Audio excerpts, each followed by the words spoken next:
Hello, my name is Kshitij Srivastava and this is my video vlog. So आज इस video vlog में मैं उस सवाल का जवाब देना जा रहा हूँ जिसके सबसे ज़्यादा कॉल्स आजकल मुझे आते हैं, सबसे ज़्यादा मैसेजेस आते हैं। दुनिया के तो नहीं आते हैं, इंडिया के कोने कोने से फ़ोन आते हैं। लिटरली कोने कोने से फ़ोन आते हैं। मुझे कन्याकुमारी तक से फ़ोन आया है, मुझे जम्मू एंड कश्मीर तक से फ़ोन आया है। और आश्चर्य मुझे इस बात का होता है कि सबसे ज़्यादा लोग जो बनना चाहते हैं वो डायरेक्टर नहीं बनना चाहते हैं, वो एक्टर नहीं बनना चाहते हैं। मतलब this is a real statistics for me. लोग स्पॉट बॉय बनना चाहते हैं। तो मैंने एक वीडियो बनाया था जिस पे मैंने बोला था कि स्पॉट बॉय के काम के लिए वर्क मत करिए, फ़ोन मत करिए, पर लोग फिर भी करते हैं। तो मैंने सोचा कि चलो उनकी प्रॉब्लम को सॉल्व ही कर देते हैं। जो लोग देख रहे हैं वीडियो, मतलब फ़ोन तो उसके बाद भी करते रहेंगे, क्योंकि वो पता नहीं क्यों वीडियो में उतना ज़्यादा व्यूज़ नहीं है। पर जो भी देखता है, मेरे ख्याल से एक आदमी भी देखता है तो तुरंत फ़ोन लगा ही देता है उसमें। तो उस वीडियो का नाम भी यही है, how to become a spot boy. और उसमें मैंने एक स्पॉट बॉय का इंटरव्यू लिया था। स्पॉट बॉय एक्चुअली वो स्पॉट दादा हैं, बॉय नहीं बोलेंगे उनको, क्योंकि वो बहुत सालों से इंडस्ट्री में काम कर रहे थे। और मैं किसी फिल्म के सेट पे गया था बेसिकली। और वहाँ पे शूटिंग फिल्म नहीं थी, बेसिकली एड फिल्म थी। तो वहाँ पे काम चल रहा था, तो मेरा कैमरा मेरे पास था उस दिन। तो जो मेरा फ्रेंड है कमलेश, उसके एक गुरु हैं वहाँ पे जिन्होंने उसको प्रोडक्शन सिखाया था, वो वहाँ बैठे हुए थे। तो मैंने उनका इंटरव्यू लिया। और साथ में जब हम लोग इंटरव्यू कर रहे थे और खाना खा रहे थे वहाँ पे, क्योंकि मैं उस टाइम पे ये था कि मैं अपना टिफ़िन लेके साथ में निकलता था जहाँ भी जाता था। तो मैं खाना खा रहा था। तो स्पॉट दादा जो थे वो पानी चाय ये सब चीज़ें लेके आए थे। तो मैंने कमलेश से बोला कि क्या इनका इंटरव्यू भी ले सकते हैं। तो उसने बोला कि हाँ, क्यों नहीं ले सकते हैं, रुक जा मैं बात करता हूँ। उसने बात करी और उसने इंटरव्यू लेना शुरू कर दिया। तो कमलेश को ही मैंने बैठा दिया और वो इंटरव्यू लेने लगा और उससे काफ़ी चीज़ें पूछी। और काफ़ी लोग इंटरेस्टेड हुए स्पॉट बॉय बनने के लिए। तो स्पॉट बॉय बनने से पहले आपको ये जानना ज़रूरी है कि स्पॉट बॉय करता क्या है, क्योंकि लोगों को यही नहीं पता है कि स्पॉट बॉय सेट पे करता क्या है। तो स्पॉट बॉय प्रोडक्शन की टीम का सबसे लोएस्ट कैटेगरी का एम्प्लॉय होता है, जिसको प्रोडक्शन वाले हायर करते हैं।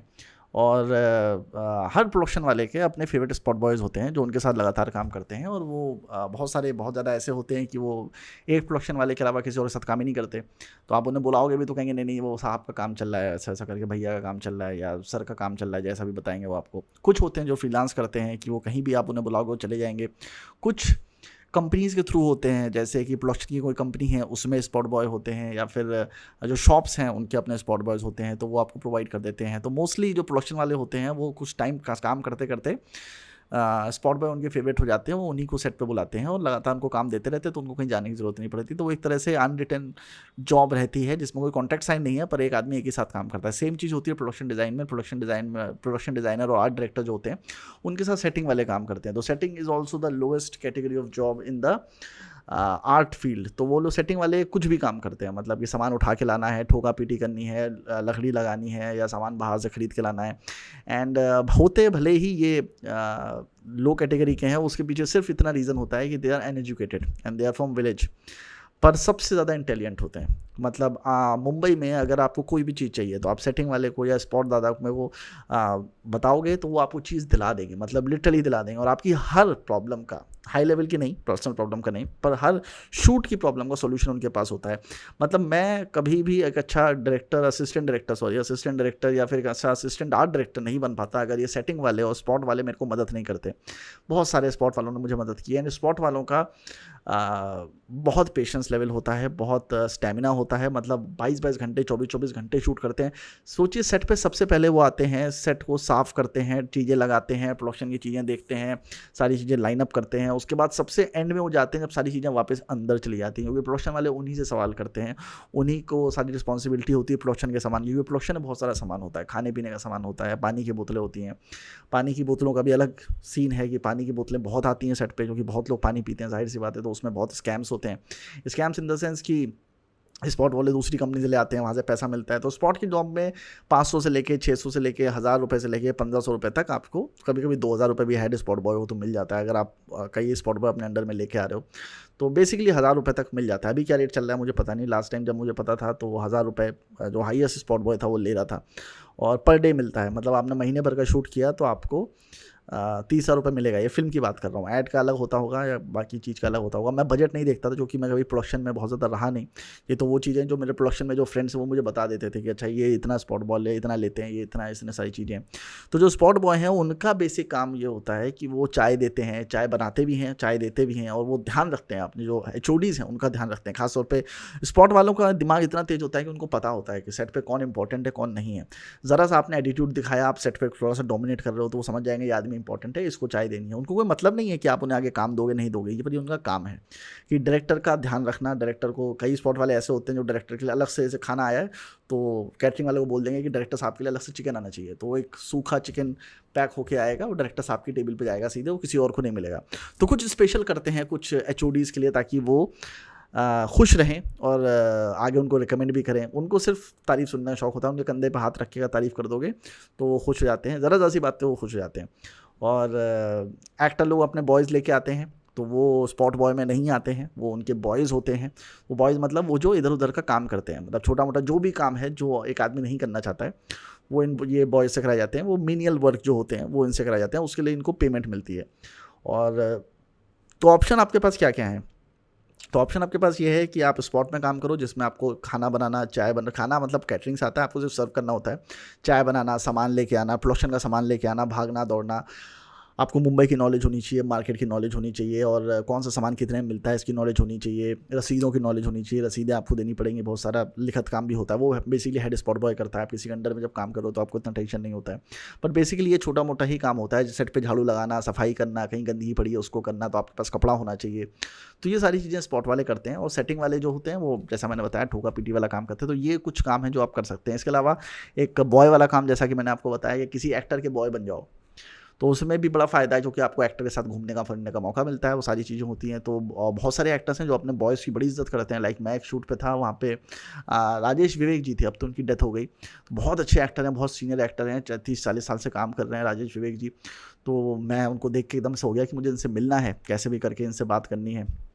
तो मैं उनके पास गया और बात करने लगा। वो बहुत प्यार से बात करते थे, बहुत प्यार से उन्होंने मुझे खूब गप्पे लड़ाई, जबकि मैं बहुत इंटर्न असिस्टेंट डायरेक्टर था। पर एक अजीब सी चीज़ मैंने देखी, वो 5-5 मिनट मुझसे ये पूछा करते थे कि अरे वो लड़का, उसका मुझे नाम याद नहीं, 10 साल पुरानी बात है, उस लड़के का नाम लेके बोलते थे कि अरे उसने खाना खा लिया, अरे उसके पास देख लेना सिगरेट है कि नहीं है, उसको नहीं तो दिला देना, देखो वो सो तो नहीं क्या, उसको परेशानी तो नहीं है, उसको सब देख लो, उसका खाने का देख लो, उसको नाश्ता मिला, उसको चाय मिली। तो मैं परेशान होता था, मतलब मैंने कहा इतना कौन टेंशन लेता है, मतलब बॉय को इन्होंने रखा है कि बॉय ने इनको रखा है काम पे, मतलब कि वो इतनी ज़्यादा केयर करते थे अपने बॉय की। तो जो आदमी जिसके साथ आप काम करते हो, अगर आप सिंगल आदमी के साथ काम कर रहे हो, लाइक आप जॉन अब्राहम के साथ काम कर रहे हो या फिर कंगना रणावत के बॉय बन जाते हो आप, तो वहाँ पे क्या है कि over the time they develop affinity for you. तो आप उनके बच्चे ऐसे हो जाते हो, छोटे भाई की तरह वो आपको ट्रीट करते हैं, तो वो आपकी केयर भी करते हैं। तो वो एक बहुत अच्छी चीज़ है, उसमें आपको पैसा भी अच्छा मिलता है, क्योंकि समय के साथ वो पैसा बढ़ाते जाते हैं, कभी कुछ है तो पैसा मिल जाएगा। स्पॉट बॉय का काम जॉब की तरह होता है। तो ये 3 चीज़ें हैं जो आप मुंबई में कर सकते हो कि आप बॉय बन सकते हो किसी के, डायरेक्टर के बॉय होते हैं, डायरेक्टर के भी आप बॉय बन सकते हो, और एक्टर्स के बन सकते हो, प्रोडक्शन वालों के बन सकते हो। और उसके अलावा स्पॉट बॉय का काम है जो कि घर पे जो नॉर्मल काम होते हैं वैसे ही काम होते हैं। और सेटिंग का काम है जो कि कारपेंट्री का काम होता है, बेसिकली ठोका पीटी का काम होता है, और सामान खरीदने का काम होता है, वो मिस्त्री वाला काम होता है बेसिकली, तो वो होता है। तो ये 3 तरीके के काम होते हैं। और हाँ, सेटिंग में कुछ पेंटर्स भी होते हैं, हालांकि उनको अलग से बुलाया जाता है, वो पेंटर कहे जाते हैं कि पेंटर वाले लोग स्पेशलाइज होते हैं, उनको ज़्यादा पैसा मिलता है। बट ये 3 तरीके के काम होते हैं। पर अब ये मिलते कैसे हैं? आप देखो, मुंबई में ना कोई HR नहीं है, मुंबई में कोई ऐसा नहीं है कि वहाँ पे आपको कोई एक कंपनी है जहाँ आप चले जाओगे और वो आपको जॉब ऑफर करना शुरू कर देंगे या अपना रिज्यूमे पास कर दोगे। जाहिर सी बात है, इतने पढ़े लिखे होते हैं तो फिर स्पॉट बॉय में या बाकी जगह काम क्यों कर रहे होते हैं। सो वैसा नहीं है सिस्टम, और किसी भी फील्ड में, मतलब मुंबई की किसी भी फील्ड में नहीं है, एक सिंक्रोनाइज्ड सेंट्रलाइज सिस्टम नहीं है, एक यू नो सही से बना हुआ सिस्टम नहीं है जहाँ पे एक्टर्स को पता चलता रहे कि यहाँ पे ऑडिशन हो रहे हैं, या डायरेक्टर्स को, ADs को पता चलता रहे कि भैया यहाँ पे ये सब काम चल रहा है, तो मैं यहाँ पे अप्रोच कर सकता हूँ। ऐसा नहीं है, आपको हसल करना पड़ता है, बहुत हसल करना पड़ता है, कुछ स्ट्रक्चर्ड नहीं है बेसिकली अगर आप कहें तो स्पॉट बॉय के काम के लिए तो बेसिकली आपको प्रोडक्शन वालों को ही अप्रोच करना पड़ता है। वो अप्रोच कैसे करेंगे? जाहिर सी बात है, तभी अप्रोच करेंगे जब आपको पता है कि प्रोडक्शन के कौन कौन लोग काम कर रहे हैं फिल्म इंडस्ट्री में, तो वो आपको खुद पता करना पड़ेगा, कोई और तरीका नहीं है। तो इसके लिए बेस्ट तरीका ये है जो मैंने देखा है, मतलब जो जिस तरह से स्पॉट वाले करते हैं, वो सामान जहाँ फिल्मों का सामान मिलता है वहाँ पर जाके दुकानदार से बात करो, तो वो आपको बहुत सारे लिंक्स प्रोवाइड कर सकता है, ठीक है। इसके अलावा अगर आप शूट जहाँ पे हो रहा है, ठीक है, वहाँ पे अगर आप अंदर घुसने की कोशिश करोगे, ज़ाहिर सी बात है भगा दिए जाओगे, सिक्योरिटी गार्ड भगा देगा और इतना अलाउड नहीं होता है। पर अगर उसके बाहर आप खड़े हो जाओ तो आप ये समझो कि वहाँ ना लोग लगातार अंदर बाहर करते रहते हैं, क्योंकि जब शूट चल रहा होता है ना तो बहुत लोगों का काम नहीं होता है शूट पे। जैसे कि आर्ट वालों का काम नहीं होता है शूट पे, प्रोडक्शन वालों का काम नहीं होता है, वो खाली बैठते हैं वहाँ पे, उनको बैठना होता है तो अर्जेंट रिक्वायरमेंट आ जाए, पर काम नहीं होता है। तो प्रोडक्शन वाले अपना बाहर बैठ के सुट्टा पाना करते हैं, आर्ट वाले इधर उधर टहला करते हैं, क्योंकि कभी भी जैसे सीन कट होता है वैसे उनको कई बार जाना होता है, तो उसमें एक असिस्टेंट होता है जो इंटर्न होता है, उसको भगाया जाता है, बाकी लोग बाहर गप्पे मारते हैं। तो इन लोगों का काम शूट से पहले होता है और बहुत ज़्यादा मेहनत होती है, तो वो उस टाइम पे बहुत मेहनत करते हैं, पर शूट के टाइम पे वो खाली होते हैं। शूट के टाइम पे डायरेक्शन टीम सबसे ज़्यादा मेहनत करती है। शूट के पहले उनका काम बैठ के प्री प्रोडक्शन करना होता है, जो कि बैठने वाला काम होता है। सो वहाँ लोग बाहर निकलते रहते हैं, कभी सुट्टा मारने के लिए, कभी इडली खाने के लिए, कभी मिसल खाने के लिए, कभी बड़ा पाव खाने के लिए निकलते रहते हैं। फिल्मिस्तान स्टूडियो जाओगे या किसी महबूब स्टूडियो जाओगे या कहीं भी जाओगे, लोग तुम्हें दिख जाएंगे। जैसे महबूब स्टूडियो है, अंदर घुसना बहुत आसान है, अगर कॉन्फिडेंस के साथ अंदर चले जाओ तो आसानी से घुस जाओगे। नहीं तो इतना ही बोल दो कि मुझे कैंटीन तक जाना है, कैंटीन में वो भैया से काम है, तो भी अंदर जाने देंगे सिक्योरिटी गार्ड। तो इतना कुछ बहुत मुश्किल है नहीं इन सब जगहों पे जाना। तो अंदर घुसो कॉन्फिडेंस के साथ और जाके लोगों से मिलना शुरू करो। नहीं घुस पा रहे हो तो बाहर ही खड़े रहो, कोई ना कोई वहाँ से निकल रहा है उससे बात करना शुरू करो। तो एक चीज़ जो बड़ी कॉमन सी इन सब चीज़ों के बीच में निकल के आती है वो ये आती है कि आपको स्ट्रेंजर्स, अजनबी लोगों से बात करना सीखना पड़ेगा। अगर आपको अजनबी लोगों से बात करना आता है तो फिल्म लाइन क्या किसी भी फील्ड में सक्सेसफुल हो जाओगे।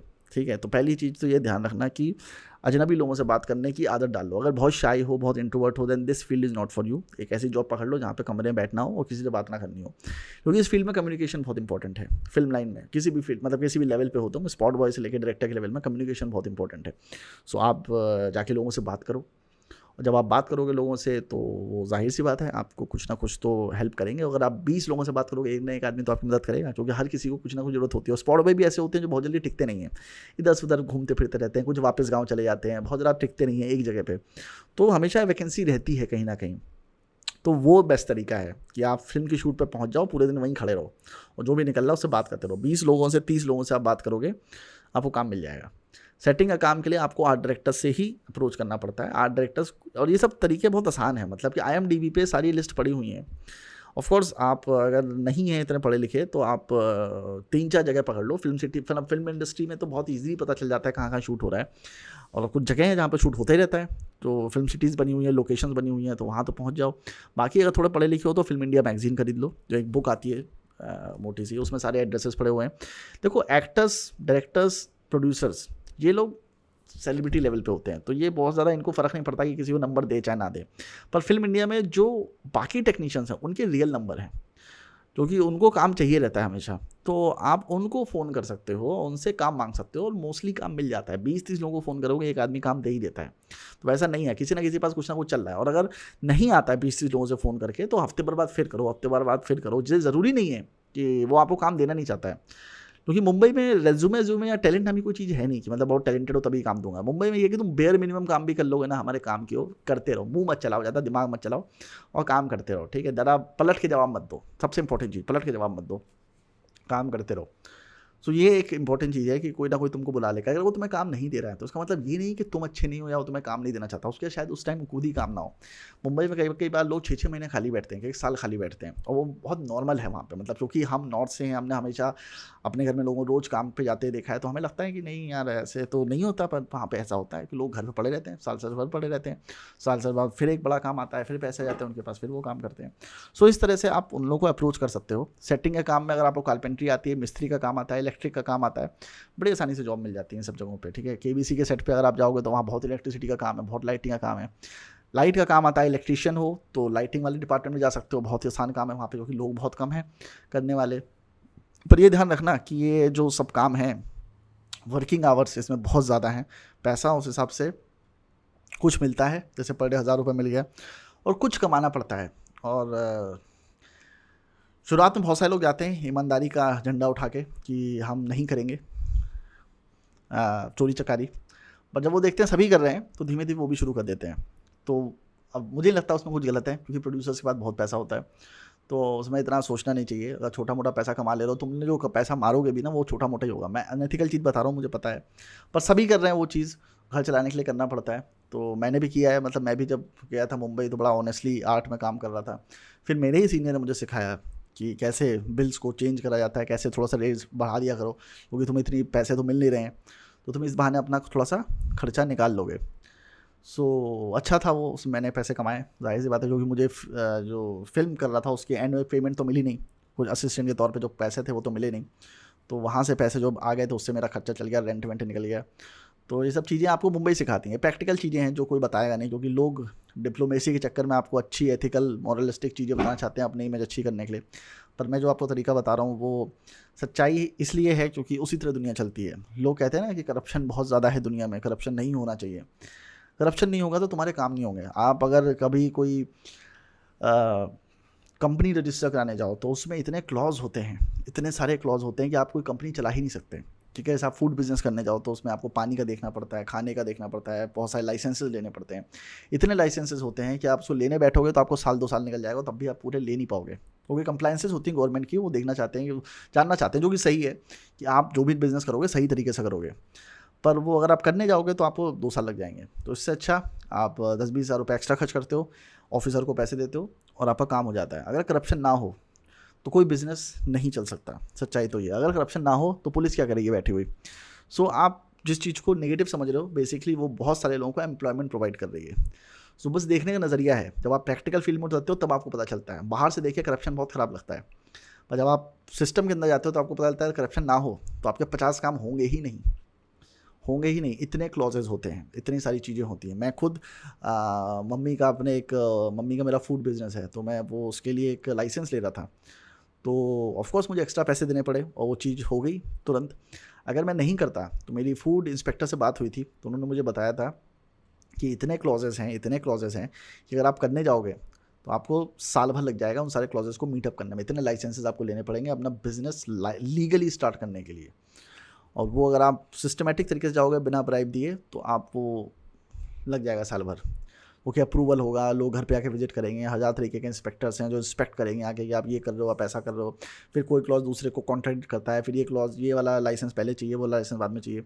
खैर एनीवेज मैं इसके बारे में बात कर रहा हूँ, अलग जोन में चला गया। एनीवेज कहने का मतलब ये है कि मैं कभी कभी अनएथिकल एंड मॉरल बात कर देता हूँ, उसको गलत तरीके से मत लेना है कि मैं कुछ गलत सिखा रहा हूँ। मैं वही सिखा रहा हूँ जो मुंबई मैंने होते हुए देखा है, और कोई भी नहीं तुम्हें बताएगा वो सारी चीज़ें, क्योंकि अगेन लोग एक अच्छे लोग को डिस्क्लेमर के साथ चीज़ें बताते हैं कि नहीं आज हम अच्छी अच्छी चीज़ें बताएं, क्यों अपने ऊपर किसी का पाप लें गलत चीज़ें बता के। गलत चीज़ें हो रही हैं पर आप बताओगे नहीं, पर ये कुछ भी गलत नहीं है इसमें से। ठीक है, अगर प्रोड्यूसर बहुत पैसे कमाता है कल को आपको आके पैसा नहीं देने वाला वो। ठीक है, ही हैज़ मनी और उसका काम है पैसे बचाना। स्पॉट वाले का काम भी होता है पैसे बचाना। अगर वो पैसे आपके 4 बचा रहा है और अपनी जेब में डाल रहा है और आपका उतना ही पैसा खर्च हो रहा है प्रोड्यूसर का, तो उसे कोई प्रॉब्लम नहीं है। और मैं एक प्रोड्यूसर से मिला भी था, बहुत अच्छा प्रोड्यूसर था, उसने एक फिल्म बनाई थी जिमी शेरिल के साथ, रिलीज़ नहीं हो पाई। उसने एक बहुत अच्छी बात बताई थी कि देख मुझे ये पता है कि ये स्पॉट वाला पैसे मार रहा है और ये सारे प्रोडक्शन वाले पैसे मार रहे हैं, पर मुझे कोई प्रॉब्लम नहीं है क्योंकि मेरा काम करके दे रहे हैं। अगर मैं इनका पैसा बढ़ा भी दूंगा ये पैसा तब भी मारेंगे। तो मैं इनकी सैलरी कम की हुई है और ये इनडायरेक्टली पैसा मार रहे हैं जिसमें ये लोग खुश हैं, उनको लग रहा है बहुत पैसा मार रहे हैं, पर वो जो पैसा है वो मेरे प्रोडक्शन बजट का ही हिस्सा है। सो ज़्यादातर प्रोड्यूसर्स को पता होता है कि उनका पैसा मारा जा रहा है, but they are completely fine with that till you do the work. तो अगर आप ओवर एस्टिमेट कर लो, अगर आप एस्टिमेट कर लो कि अगर मैं इस बंदे को 1500 रुपये देता हूँ तो ये 500 रुपये मारेगा तो 2000 रुपये होंगे, आप उसे 1000 रुपये दो, 500 रुपये तो वो एनीवेज मारेगा। ठीक है, वो तो प्रवृत्ति है उसकी, प्रोडक्शन वालों की होती है, तो आपके पैसे वैसे ही बच जाएंगे।